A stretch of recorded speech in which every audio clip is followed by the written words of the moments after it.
Monday, June the 19th, 2017, 2 p.m. in council chambers. First off, we will do the adoption of some minutes, and that would be the regular open minutes of June the 5th, 2017. Could I have someone move to adopt that? Thank you. Councillor Campbell, Councillor King, all in favor? Thank you. Business arising, none. Introduction of late items, no. So we need the agenda of 2000 and... Excuse me, the delegation? And I apologize, the delegation comes after we adopt the minutes, so that's why I didn't introduction. need to include it in late items. Okie dokie, sorry, I had it under delegation. So introduction of late items, then we have a delegation here, Mr. Dave Moffat, who would like to speak to business number 1. So I need a motion to adopt that. Thank you. Councillor Campbell, Councillor King, all in favor. Thank you.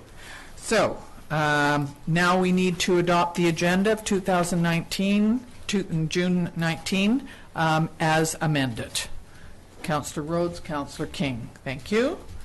And next is water matters, water districts 8 and 9, and to report on expenditures from accounts payable for water councillors and water approval, and that would be water district cash requirements to June 19th are in the amount of $14,183.45 for council approval. Thank you. Councillor Moreira, Councillor Rhodes seconding that. All in favor. Thank you. And next is the OBWB report, Okanagan Basin Water Board. And I was at the meeting. I just wanted to talk a little bit about the 3 things that are on there. One of them is that the Okanagan lake levels surpassed the 1948 historic flood, which is pretty amazing, which is why you are still hearing in the news that sandbags are being left in place, even though there is some news coming out of Vancouver saying that people are taking their sandbags down and they're showing people doing that. That is in specific places along rivers and so on that are not going to increase, but Okanagan Lake is still unsure. We're sort of unsure of how much it could go up or down depending on weather. So people need to know that sandbags should be left in place at this time until further notice. And then we will have more on sandbag removal with Ms. Van Vienen later. The directors, several of them went to a Federation of Canadian Municipalities in Ottawa, where they talked about the big issue that we're trying to avoid here, zebra quagga mussels. And several of the people there that they had a meeting with have looked at this issue. We absolutely need to do everything in our power to prevent this from happening. So that's why you'll see a lot of things about zebra quagga mussels, because once they're here, that's it. It's like milfoil. You can't get rid of it then. So we need to do everything we can to prevent it. And actually at the meeting on June the 9th, there were 2 specialists, one Renata Cloudy and an Okanagan-based biologist, Heather Larrett. And they both talked about zebra quagga mussels, the impact it would have on the community.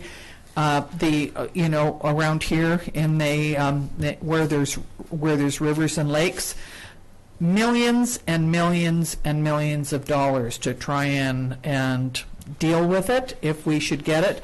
People at the coast and people that have boats that are in salt water don't consider it because the mussels cannot live in salt water. They only live in fresh water and only in lakes that have enough calcium content to produce their shells. So we're still working on that. So 2 really good slogans, and it's easy to remember slogans: clean, drain, dry. You will see those on posters and billboards all over, and the other one, don't move a muscle. So it's really important that we get out the education and keep up the fight to prevent this. That's really at this point what we're doing.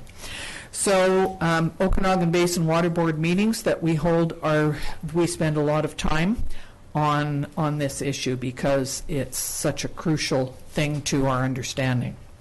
So we need a motion to receive this report, please. Thank you, Councillor Campbell, Councillor King. All in favor? Next is bylaws, and that would be to amend the water connection and regulation bylaw. Is that Mr. Romanko? Yes. Thank you. Thank you. At Council's meeting on February 6, 2017, a request was made of Council to provide water and sewer service to properties noted at 5221 Lakeshore Drive. This property owner has agreed to come into the town boundaries on the approval of the province. The property owner requires servicing prior to the boundary expansion application, and approval process required by the province. To enable servicing and guarantee that the property owner will come into town boundaries, a servicing agreement will be completed and signed by the landowner. So the motion that was approved by Council was that Council approved the request for servicing at 5221 Lakeshore Drive property, subject to the landowner agreeing to enter the town of Osoyoos municipal boundaries and the province approving the boundary extension. A servicing agreement can't be completed until an amendment to the Water Connection and Regulations Bylaw number 753, 1989 is completed. The current wording of the bylaw prohibits the provision of water service outside the town boundaries. The attached amendment enables the provision of water services outside the town boundaries based on a council-approved servicing agreement. The water servicing agreement is currently being completed and will come to Council for approval once the bylaw amendment has been approved. This water servicing agreement will be used as a template for other properties on Lakeshore Drive wanting to come into the town boundaries. A second action must be completed to enable the servicing agreement, and that is the approval of the regional district. Administration is also seeking Council direction to write the regional district and request approval of bringing this property into town boundaries and providing water and sewer services. In terms of implications to the community will benefit from additional properties coming into the town boundaries. Organizational, just the time to implement the agreements and the boundary expansion. Budget, minor legal fees for the servicing agreement. Significant dates, the landowner wants to receive servicing as soon as possible. Sustainability, the lake will be protected by the provision of sewer services to this property. 4 options are placed in front of Council right now. Option number 1, Council provides first, second, and third reading of the bylaw to amend Water Connection and Regulations Bylaw number 753.03, 2017, to amend Water Connection and Regulations Bylaw number 753, 1989, to enable the provision of water services outside the town boundaries based on a Council-approved water service agreement.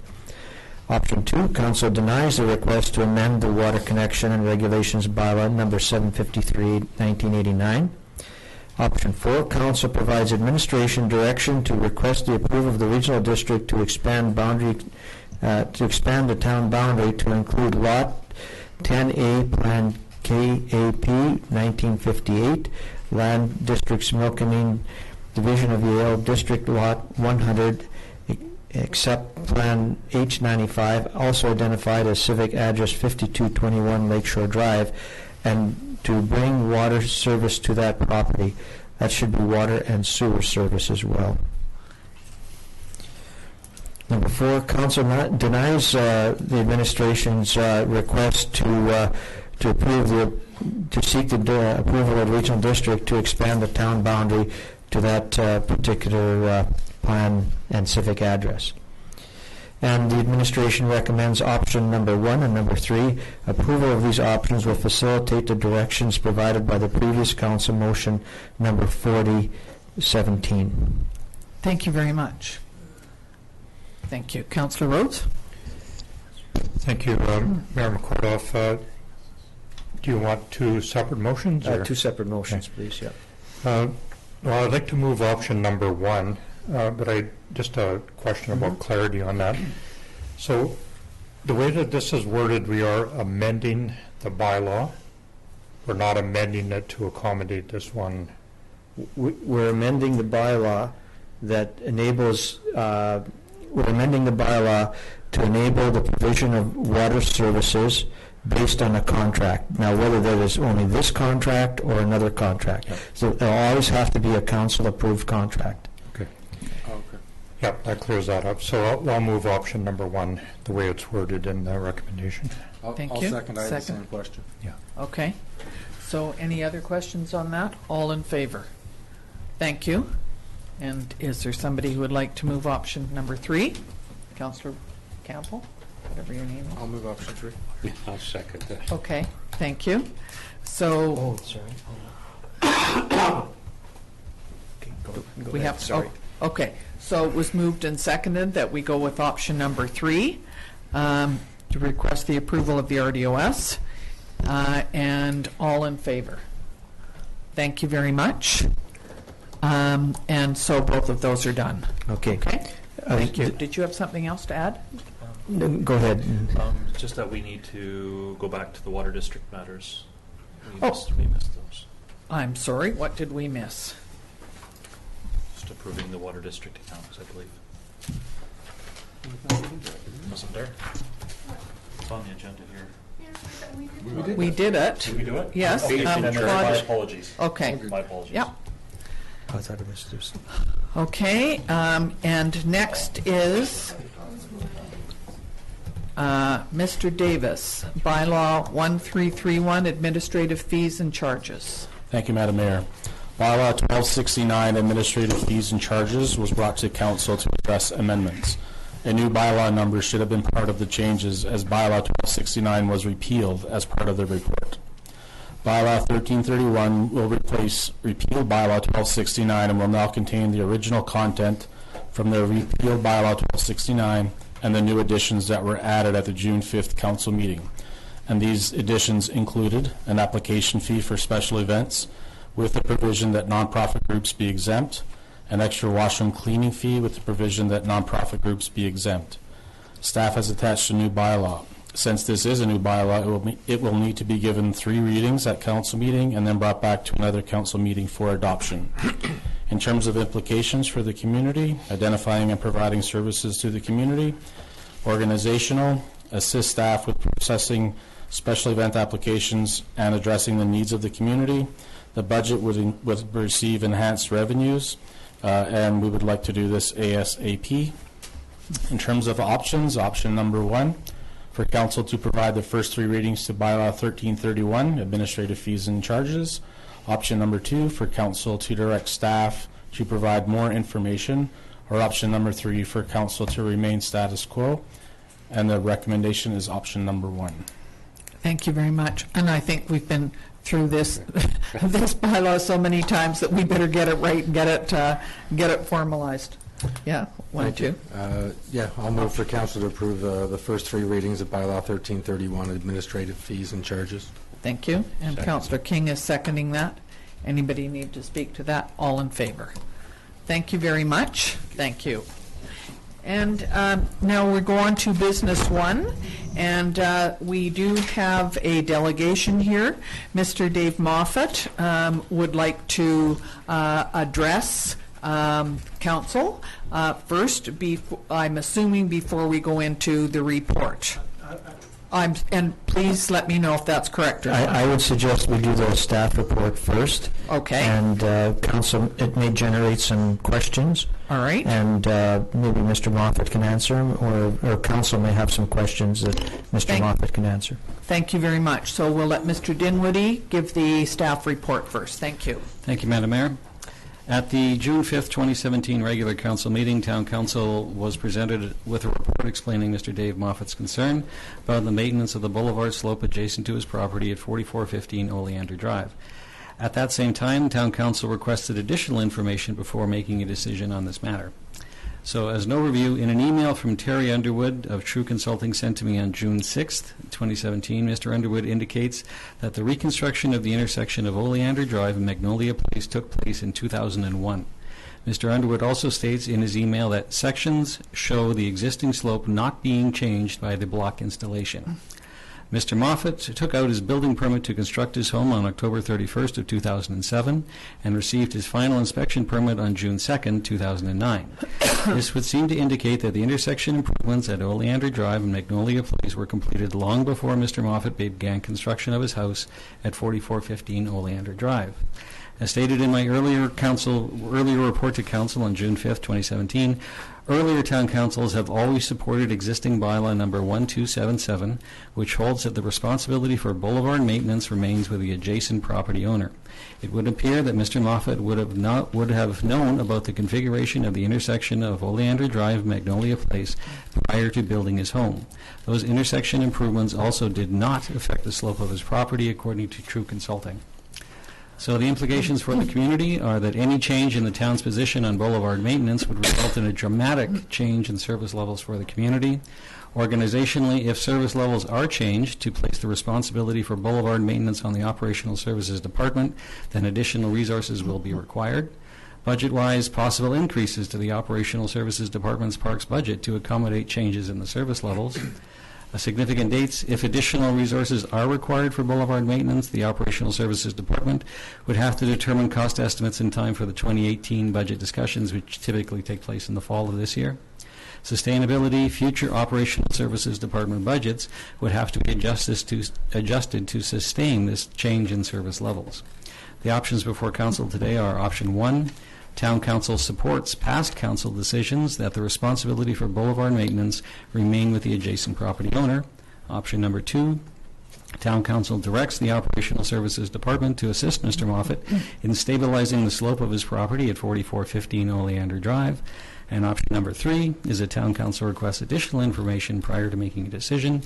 The recommendation of administration is option number 1. Thank you very much, Mr. Dinwiddie. So this issue seems to have come up a few times very recently, and so Mr. Moffat has read the report and has spoken to you and understands the issues, I think, that we're dealing with.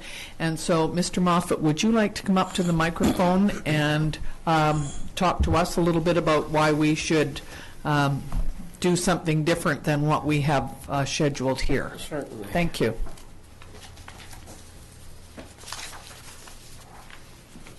I guess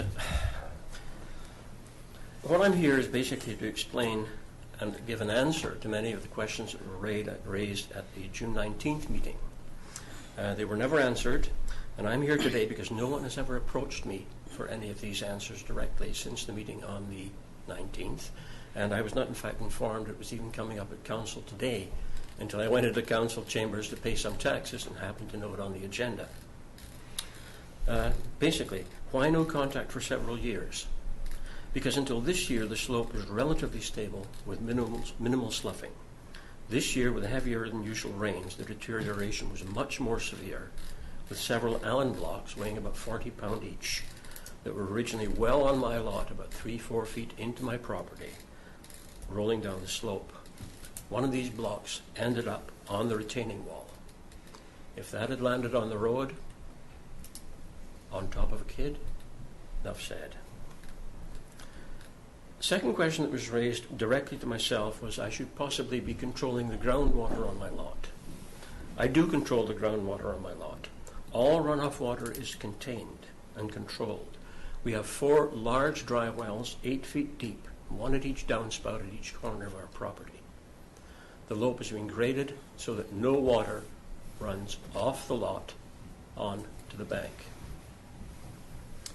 There was a question as to whether we purchased the house or bought the house. We bought the house, and we had no concerns with the slope stability at that time. We inquired to the town if a geotech survey should be obtained, and was told by the building inspector in a meeting with myself and the contractor at foundation stage that it was not, since the soil was stable and undisturbed. Another question was whether this house altered the slope of the bank. It did not. The lot was flat. We had to do absolutely no leveling at all.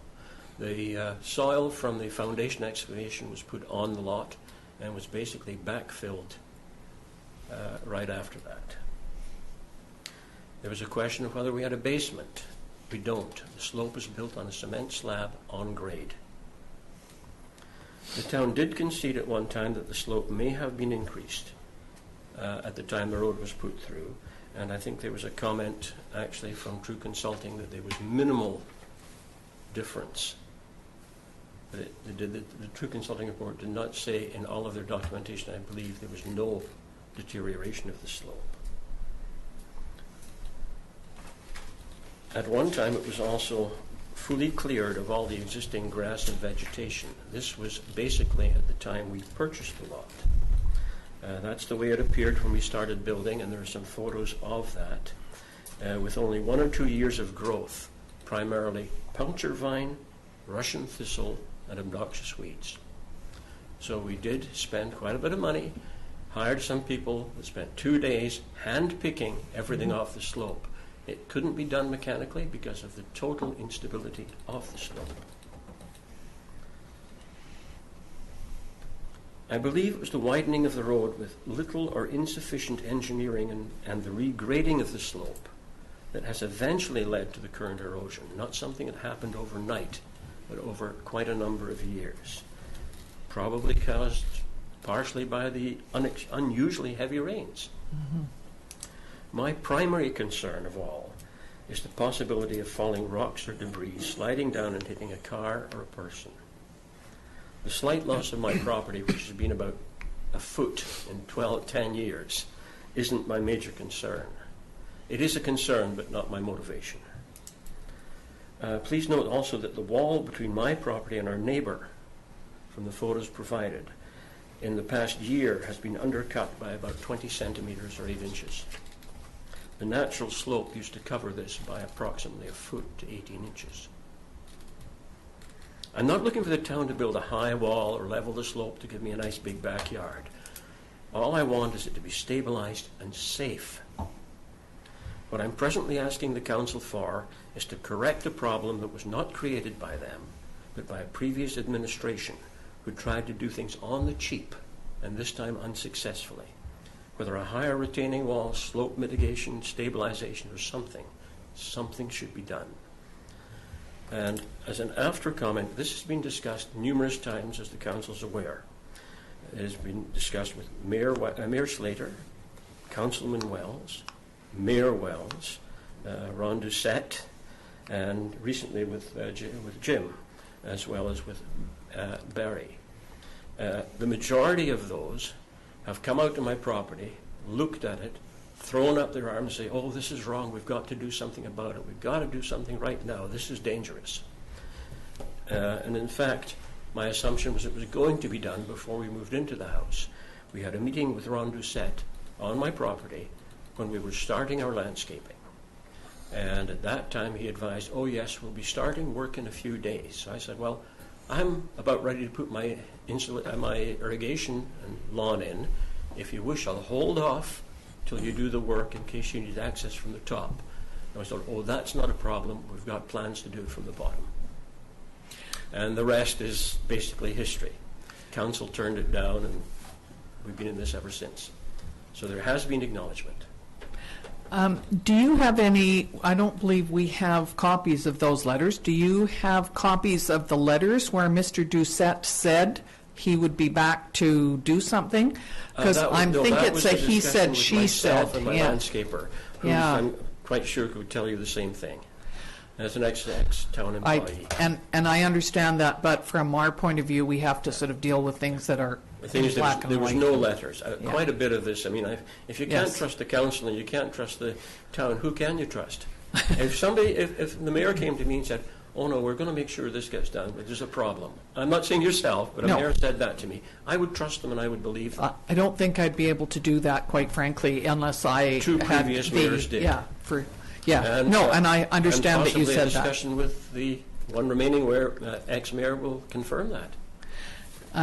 And so what we need to do here is, I believe, is to try and figure out what is the best way of moving forward with this. Is there a responsibility on the town's behalf to do something. That's what we need to look at. And so we certainly appreciate you coming and explaining, and I'm going to see if any of the councillors have any questions, or anybody else. Does anybody have any questions about this? Okay, well, we don't seem to. We obviously have to look at what you've said and listen to what our engineer said and our director. And while we understand that there's definitely a concern from your point of view, I'm wondering if it hasn't happened for the last several years because of the amount of water this year, and would it be advisable to do some plantings at the top of your slope, which doesn't seem to. We actually do have plantings all across the top of our slope. Just not down the slope. But not down the slope, because the maintenance of it's almost impossible. Yes. I've had discussions with various architects, landscapers. We intended putting rocks along that bank, the same as we did on the Oleander side in the corner. I talked to 4 different landscapers, said it won't work, don't try it, it's too steep. The only way you'll succeed is if you put in boulders and then infill with small rocks, and the cost of that will astronomical at best. I believe we did that down the at the sailing club. Yes. That was something Same that idea. but that was our property. Councillor Rhodes. Thank you, Mayor McCardoff. Well, I guess I did have a question. So, listening to Mr. Dinwiddie, his department does not have a problem cleaning up some of the debris that goes onto the road. He stated that. Doesn't like doing it, but I mean, it's part of what we do. And the sweeper goes by several times a year. Yeah, we'll probably continue to do that. Specifically, what is the solution to the problem? What exactly, I mean, I know it's a rhetorical question because you and I have talked about it, and I know what your opinion is, but are we looking at stabilizing the slope? Are we looking at investing in more of those concrete blocks at the bottom? And is there any other middle ground that we can look towards? Because now that you've seen our perspective of it, the bylaw is all-inclusive, and it's so important for us to treat everybody the same way. There's always, exceptions to every rule. I understand all of that, but generally it's important that everybody conform to that particular bylaw that we're talking about. What is the solution to this in your viewpoint? 3 comments. First of all, I'm not asking you to ignore the bylaw. What I'm saying is, if a previous council erred and work was done inappropriately or insufficiently, then it's a remedial problem. It is not doing work because somebody just would like to have it done. I believe your true consulting report were not consulted at all on any of the layer down where there were only 2 blocks laid, one of which was below ground level as a support for the second block. So in fact, there was only 1 block laid on that second section. All the rest of the wall contains between 2 and 3 blocks above grade. Now, the grade on that lot also increases as you go downhill. So where the bank was shallowest, you put in 3-4 blocks. Where the bank was steepest, you put in just over 1 above grade. So the slope does increase. I'm sorry, the second question was how you can rectify it. I honestly wish I knew. I mean, I've been willing to cooperate any way that I can, but I can't ask anybody in good conscience to spend $50,000, $60,000, $70,000 if it can be done a lot cheaper. And I don't feel the town should ask any taxpayer in this town to pay $50,000 or $60,000 if that's what it takes to remedy a problem that they created. The circumstances have also changed quite substantially over the past 10 years. There was no major problem. There was always rocks rolling down ever since we moved in there, but it was always manageable. It didn't encroach on other properties. It didn't wash away basically 2 feet of dirt. So from it's the- just from the this wall- year? Yes, between our neighbor's house and our house. As you can see from the photos, that retaining wall was completely ground level when we bought the lot. And over the past few years, it's probably dropped 2 or 3 inches. This year, there was a whole slew came down. Third one, probably a lot of it's been exacerbated by runoff water from our neighbor's property. They have no dry wells. They have downspouts that go straight onto cement, which goes straight down the bank. And there's not a darn thing I can do about it. They're just refuse to do any maintenance.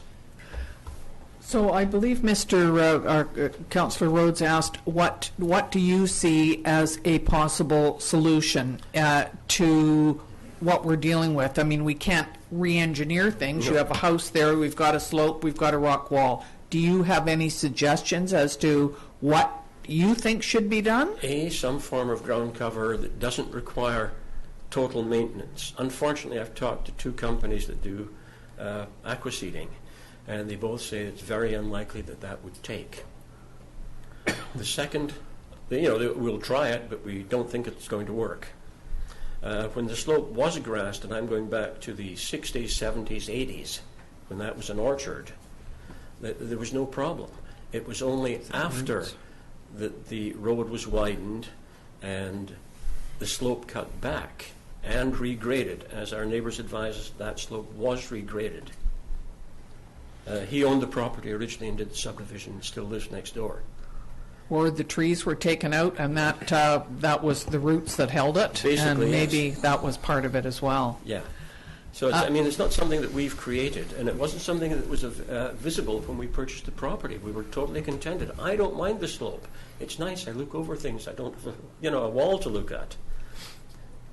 So I'm not sure you answered my question. You've explained what the problems are from your point of view, but I still don't know what you see as a possible solution.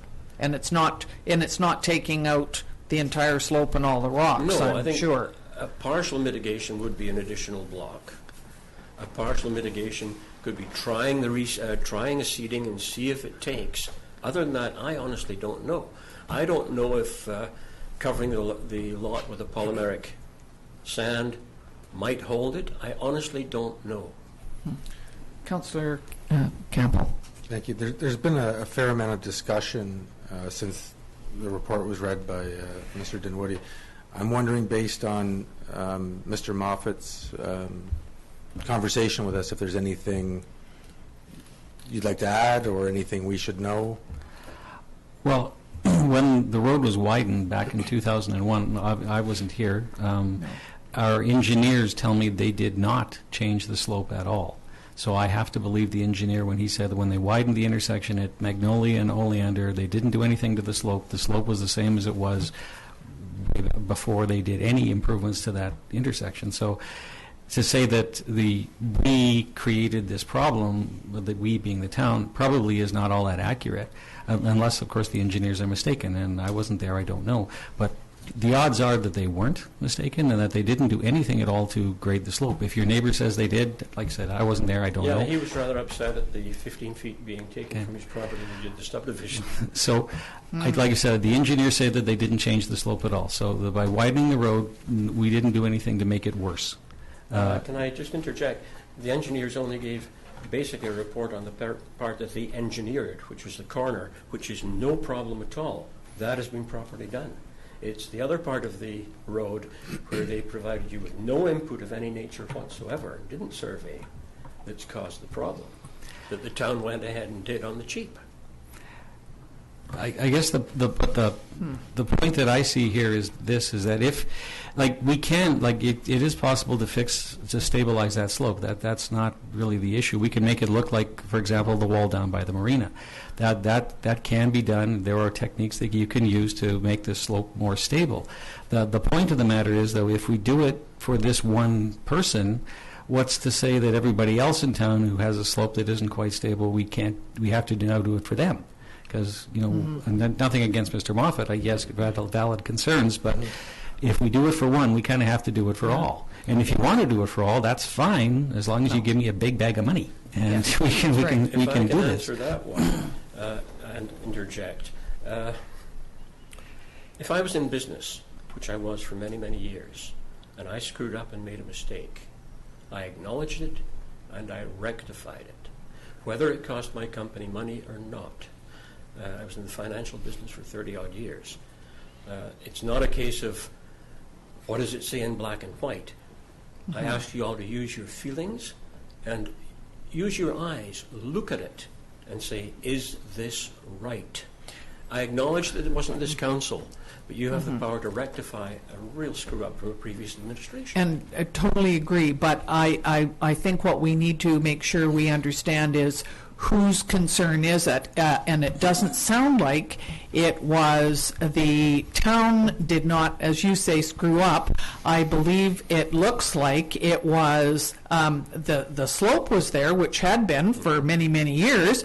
I don't think that the town did anything. I don't think we have any proof that we did anything to change that slope, and that's where we have to come from. We can't take on responsibility for something that we weren't part of. Not I say, when I purchased the lot next door to me, totally grassed, heavy grass. It still is. My lot was basically, as I said, completely cleared off. And as I was advised, that was because the slope had been graded and cleaned off. There was about 2 years of growth. It was all that was on that slope. That was when it was starting. You know, the odd heavy rain, you get a little trickle going down with a few rocks, and the town would come around and clean them up quite nicely. That's what started me off in 2008. So, Councillor King. Thank you, Madam Mayor. You mentioned that your neighbor actually disposes his water on that slope. Pardon me. Let me put it this way. He has a roof that's needing repair, but that's beside the point. He has gutters that leak like a sieve, and he has downspouts that go onto a cement pad behind his house that ends up at the top of the slope. So to me, that sounds like 50% of the problem. It probably is part of it. But again, that's not for me to... Well, and that's, that's our question. Yeah. Whose problem Hearsay is it? from 10 years ago, that's our hard dilemmas. Not saying you're not telling what happened, but... No, all I can tell you is know what that I either. saw when I moved in, what's happened in the meantime, and what it's like today. Okay. And there is plants that should actually grow that don't need much water also, that you could put on that hill. Councillor Rhodes. Thank you, Cordoff. I would like to lay this matter to rest, and I would like everybody to go home feeling good about it, yourself included, although I don't think we're quite there yet. That's understandable. When we search for solutions to these problems, it's important, that I hear all of the stories and things that go along with it and that kind of thing. And I don't think I'm quite there yet. So I'm going to put a motion on the floor that we request additional information. And I would like to maybe add some specifics to that as well. And I say that with a little trepidation. I put this on the floor because I would not want anybody to think that I am trying to circumvent the bylaw. That's not the case. We have an issue that has been around for many years, 9 years that I can remember, and obviously even before that. And councils have been very supportive about sticking with the bylaw, and myself included in the past.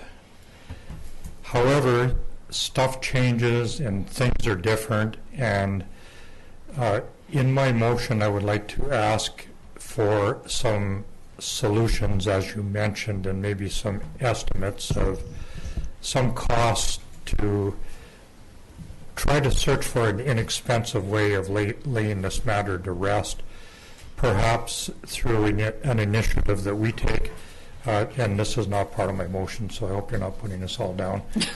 But I think that, maybe working with Mr. Moffat, maybe we can come up with a solution that works and is relatively inexpensive. I don't think it will be inexpensive, but we can certainly come up with, you want specific solutions to hold up the slope. Well, I remember, That's not, it's not inexpensive. It certainly is doable and it is possible. And I can come up, how many do you want? 3 or 4 or 2 or 3? Well, I agree with you that I think we need to look a little bit further because we don't seem to have anything consistent here. And I would hate to make a decision today when we're not quite sure of some of the ways on how to proceed and what it would mean. Mr. Menko. I think certainly a part of the solution is that we can take a look at, if we're looking at options, is to take a look at what is the required number of blocks to maintain some type of additional height stability of the area.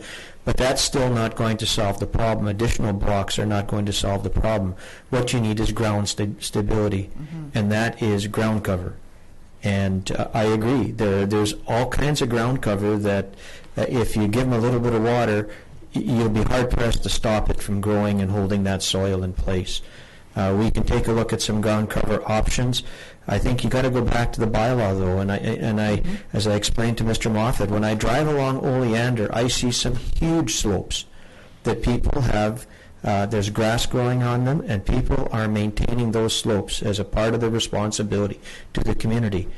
If we'd have started with ground cover 10 years ago, this discussion probably wouldn't be here. But we can take a look at some ground cover options, the blocks, but we fall back on the bylaw of boulevard maintenance. And I asked Mr. Moffat and I asked Council just to drive around town, take a look at some of the slopes that other members of the community are maintaining because they're accepting their community responsibilities.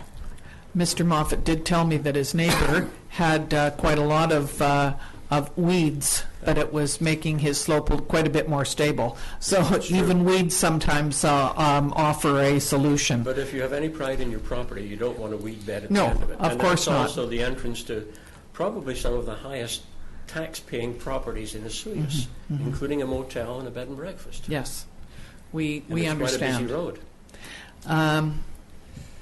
CJ, go ahead. thank you again. Do we have the essence of my motion? Sorry. Yes, and we need to find a seconder for that if we have Back it. to more information. Yeah, what based you're- on the wording Number number 3. option 3. Okay, the council requests staff bring back to council potential solutions with costs attached to those solutions. Those solutions including additional engineering blocks and potential ground covers and any others that we can identify. Does that cover it? Just with one modification, I don't think the blocks would be necessary. I think we've determined that they're not going to do much. This is more about stabilizing. I think it is, yes. So ground cover. I'd agree with Okay. I'm pretty comfortable in saying that you could put up 20 more blocks there and it wouldn't make much difference. It's really was the safety of the rocks going onto the road, so those blocks will act as a deterrent. Actually, they don't. The stuff rolls right over the top of it. It'll keep on sloughing.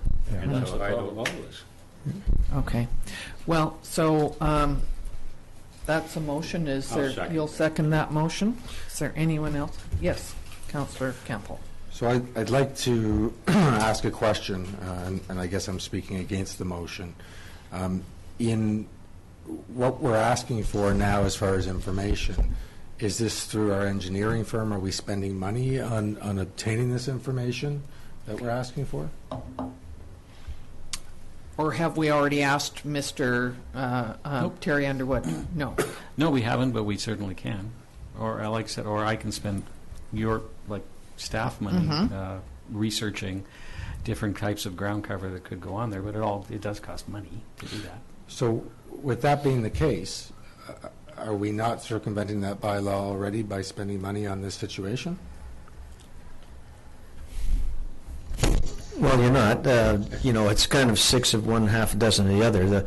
The bylaws are not written in stone. If there's some options to changing bylaws, you spend money relative to or expenditures to research what are options that are available in the community.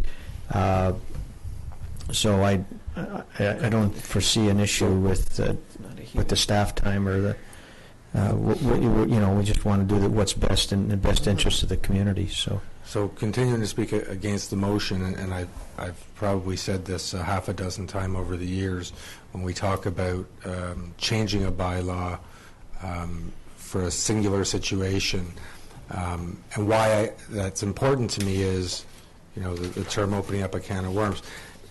It was just mentioned that if you drive along Oleander or through many properties in town, we're going to see a ton of slopes and situations that people are maintaining within their responsibility themselves. By changing this bylaw or allowing an exception, my concern is that we open the door to making that a responsibility of the town rather than the residents, as it's always been. So that's my reason for speaking against the motion. I don't read that personally into your motion. I think we're just looking at it. I don't think we have any intent of changing the bylaw. No. I think we were just asking for some more information on that. Am I correct, Councillor Rhodes? Well, that's the intent. Certainly we'll go through this once again, and I'm hoping those previous two options are on the list as well, along with the new one. But I did want to mention that we went through a fairly lengthy process with that previously mentioned slope that cascades down off of Spartan down to the marina and that type of thing. That was a horrible situation that we went through there, trying to figure out what to do with it. And, my memory tells me that we were able to fit that into the budget of the marina. It did cost us a little bit more, but we achieved total stability on that. I'm not suggesting that we go to that same length, but maybe there's an inexpensive thing that we can share with Mr. Moffat, or do it ourselves, or encourage him to do it. And based on that, I think we need additional information to move forward with that. That's all my motion meant. Okay. And you're seconding that, second Councillor King? Anybody have anything else? Okay, all in favor of that motion? Thank you. And that was you were okay. Thank you very much. We will continue to have a look at this. I invite any of the councillors, or all of the councillors, and yourself, Madam Mayor, please come by, look at the slope from the top, as well as from the road, and let us show you, because seeing things are 100 times more viable than looking at a photograph, which can't give the whole story. Absolutely, yes. I drive by it often, so I know. Thank you very much. Next is the April income statements, Town of Osoyoos and Sun Bowl Arena. That would be Mr. Zackel. Thank you, Mayor McCordoff. So the income statements to April 2017 are presented to Council for the Town of Osoyoos and Sun Bowl Arena. The accounts to April 30th, 2017 have been reviewed and are accurately reflected in the attached documents. So the highlights for the Town of Osoyoos income statement. Currently I'm projecting a very small surplus of $20,000, which relates to investment income. All of the other counts are all being projected to be on budget at this time. There are a number of them that you'll see taxes for real property levy collected for other governments, collected from utilities where there's no dollar values yet, but all of those tax calculations were done in May. Cemetery operations is right on line. Licenses, permits, and rentals, basically right on budget as well. Solid waste management is a little bit down, but it was a much wetter, colder spring, so we'll see people utilizing the landfill more now. Development and building services, as of April, the numbers were down a little bit, but as we saw in the latest reports that are even attached to this council agenda, our numbers are up significantly, so we will be well within line of that. Return on investments is where I'm projecting our current surplus to be at this point. Donations are all in line. Land and equipment sales. This is basically projecting from the sale of Richter lots and the airport lot sales. So that's going to be projected to be on budget as well. Facility revenues, we've got a small surplus in revenues to date, but still it's close enough to be projecting on budget. Under our expenditures, Everything is falling in line. We're just slightly under budget in most of the categories, so that is looking good. General government services, protective services, transportation, environmental health, and so on. So those are all looking really, really good. Under our sewer funds and water funds, we're projecting no surplus or deficit at this time.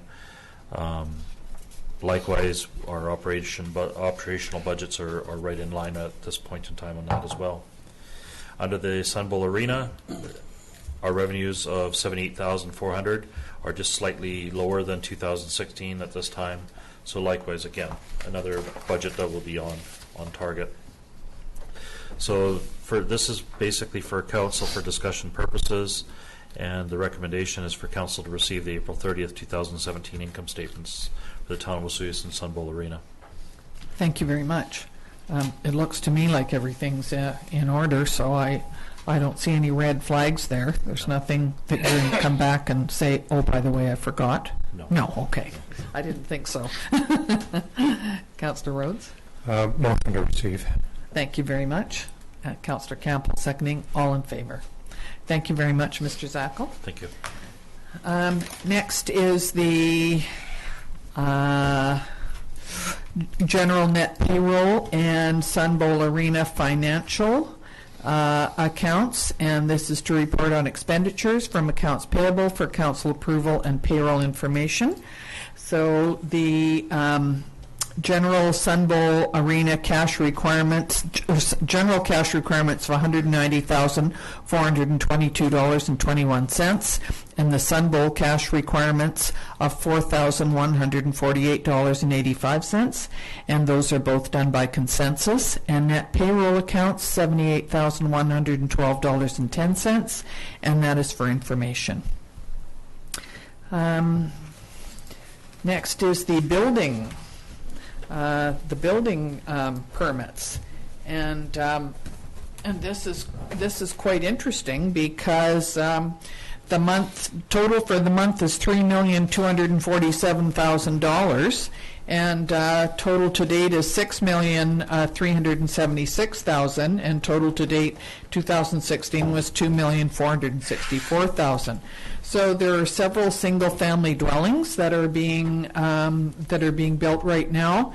A couple of retaining walls and sun decks and an industrial building and a garage. So things are looking good. I think the first four up the top are over at the new subdivision, and that's why those four are on there. So, do we need to have anybody have any questions on that? Yes, Councillor Rhodes. Well, if it was more appropriate, I'd like a minute of silence for everybody to ponder the success of our building report this year. But I know it's been great. Yeah, double of what it was last year. Yes, it's terrific.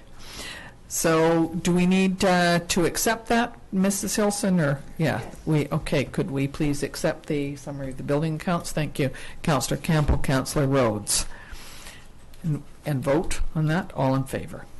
And next is the bylaw enforcement, and that's interesting as well to look down at the number of hours spent, 2017. And 2016. Several of the things are fairly similar, although the hours, we haven't got all of that done last year, but the property is interesting to look at. Number of files, 28. Last year it was 34. It's fairly similar kinds of things that Mrs. Marshall reports on.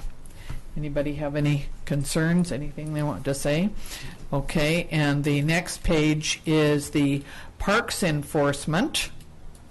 And interesting that a fair number of alcohol-related concerns down there, parks enforcement, dogs, smoking, and driving and parking where prohibited. All of those seem to be things that I think she and the rest of the bylaw officers spend a fair amount of time on. Any concerns there? No? Okay. Thank you. Do we need to have those both? Okay, could we have to accept them? Thank you. Councillor Rhodes, Councillor King, all in favor.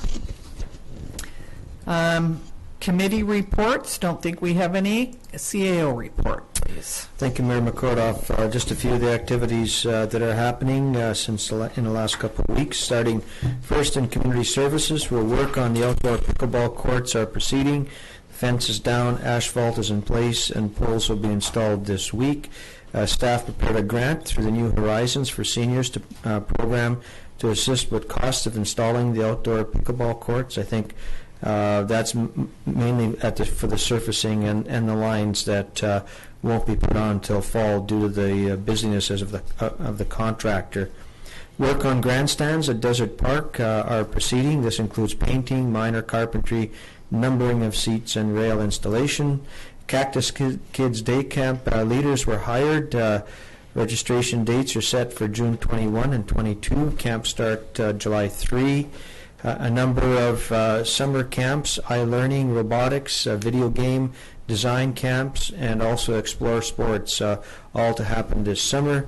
2 tennis camps are planned. Details will be coming in the near future. And beach volleyball started this last Wednesday, which was a little cool, but I don't know how much beach there was, but it looks like there's more now. In terms of corporate services, increased numbers of municipal tickets being issued by bylaw officers due to boat, trailers, RVs, and overtime parking. A remedial action requirement that Council passed a resolution at the regular open meeting on May 15th was not completed. The homeowner eventually complied with assistance from the town contractor. Several other unsightly properties are creating a lot of work for bylaw officers. But again, this is an area that we feel is quite important, and we continue to work through the processes on them. A new request for proposal has been sent out for a new photocopier upstairs. The remainder of the students have been hired for the Community Services Summer Playground Program, and the RCMP are working on 2 expulsion letters for the parks for 2 individuals that are causing us some early issues. In terms of emergency management, the flooding threat appears to be over for Osoyoos Lake. Residents are encouraged to keep the sandbags in place in case strong winds until the town has completed an action plan for removal of them. And just along that line, I didn't get a chance to take a look at the information that came across today, but there's some policies being done, and apparently the province will be paying for both public and private removal of sandbags. We've just got to get a contractor in place. In terms of finance, property tax and rural water collections are well underway. Many people visiting our office and providing us some feedback as well on services. Updating procedures for e-tax reporting for tax, school tax and home grant applications. Also did the quarterly reporting for the Resort Municipality Fund. Myself, I also completed the annual report for the Resort Municipality with the help of Destination Osoyoos. I also attended the Resort Municipality meetings. Once a year, the 13 communities get together to take a look and share information on best practices. Discussions this year focused on seasonal accommodation, short-term stays, project development, and also strategy development for maintaining the program for the near future. That's my report for today. Thank you very much. Has Osoyoos ever held the Resort Municipality? Yes, we did about 2010, I think. Oh, okay. Yeah. So we have to wait for the other 14 to have a turn first, yes, do we? everybody kind of takes a turn. And yeah. Okay, thank you. So we need to have a motion to accept the report. Thank you, Councillor Campbell, Councillor Rhodes, all in favor. So down to, did you not? No. You didn't want to speak? You're first. Oh. I don't have my glasses on, but I see council reports. It's Councillor Rhodes first. He's already given his speech. Do you need another one? Oh, I got You've got a great one. Yeah, I got lots more. I wanted to spend just a couple of minutes talking about garbage, if I could. My fellow council members and our mayor and most of the staff that work in this building have been the recipients of lots of negative information, lots of negative circumstances that have happened at our landfill. And I'm never going to jump into that fracas with anybody, but I feel compelled to maybe explain the reason why we do what we do at our landfill. The most common complaint is the scrutiny of the material that's going in there at the scale, and some of the issues and ideas and opinions that are expressed by a lot of people when they are confronted with that. So the regional district of Okanagan-Similkameen is now looking to locate a compost facility within the regional district. This is something that is not connected to any service that's provided right now, and it is a new concept, and it's going to require a suitable location to accommodate everybody in the regional district. 40% of the material that goes into landfills right now is organic material. This will handle some of that, and it will also do some of the things that we already do at our town-owned landfill currently as we sit here. The reason why I'm trying to bring these two things together is that they have not even selected a location. They have a short list of a couple that is getting tremendous pushback from people that will be affected in the area that will live around these proposed sites. I'm never going to throw a dollar value out into this right now, but if I said that they have spent hundreds of thousands of dollars getting to where they are now, I don't think I'm going to be very far off, and it's probably a lot more than that. But that's not my point. My point is that collecting compostable material at this site is expensive. So I'm going to ask every resident in our community that goes to our landfill to understand the impact it would have on our community if we fill that hole up there and have to go and look for another landfill site. We would never achieve that. There is not enough money. First off, it would be inconceivable to try to locate a landfill somewhere within our accessible area here. If you were to find somewhere, the cost would be so enormous that you could combine all of our major projects in this community together and you wouldn't even touch a fraction of the cost of doing that. Successful landfills, like our one in Osoyoos, that unbelievably makes us money every year, which is totally unique in the landfill business because there's nobody else that does that. In fact, community landfills in British Columbia typically cost their residents lots of money every year. So when you go up there and somebody says that you shouldn't be there with this, it can be contentious, but please understand the impact that it would have if you put a council and all of the residents in this community in a spot where we would have to go and search for another location.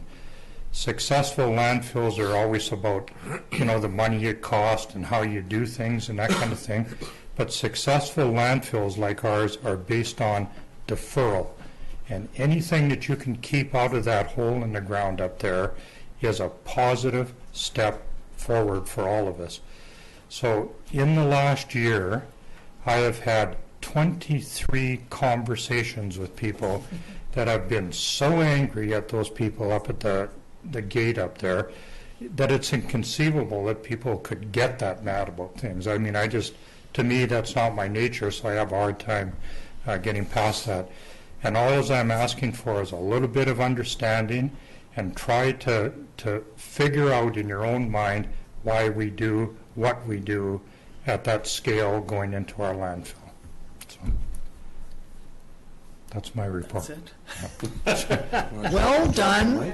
No, Yes, and absolutely, that has to be said, and thank you very much, Councillor Rhodes, for bringing that up once again. Councillor Rhodes does talk about this quite often, and I believe we've saved, the latest count was 25 years of length to that landfill by doing what we're doing.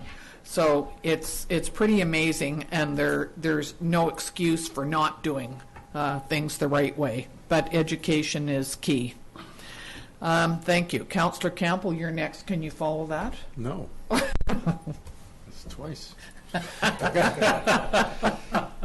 I attended the FCM, which is the Federation of Canadian Municipalities Conference in Ottawa for Canada 150.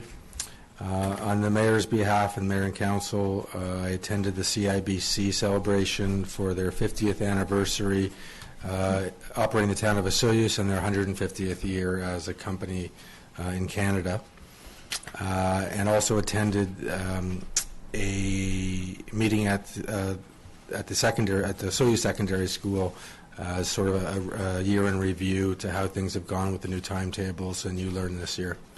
And that's it for me. Good. Thank you. Councillor King. Thank you, Madam Mayor. Attended the Destination Osoyoos' AGM on behalf of Mayor and Council, and it was happy to see at every AGM there's always an election, and this was the first time there was actually a ballot election for the president, and I'm happy to report that Jojo from Joe's Restaurant is now the new president of Destination Osoyoos. So congratulations. Chair? That's, Chair. Yeah, new chair, sorry. is that, that's it? Yeah. Okay, thank you. Short, I wasn't sweet. sure. I wasn't sure whether he Well, was can't keep up continuing. with No, we CJ. can't keep up to CJ. No. He deals with a lot of garbage.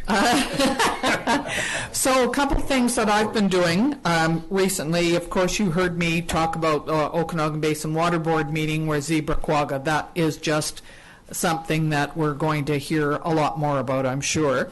I was also with Councillor Campbell at the School District 53 where they shared plans.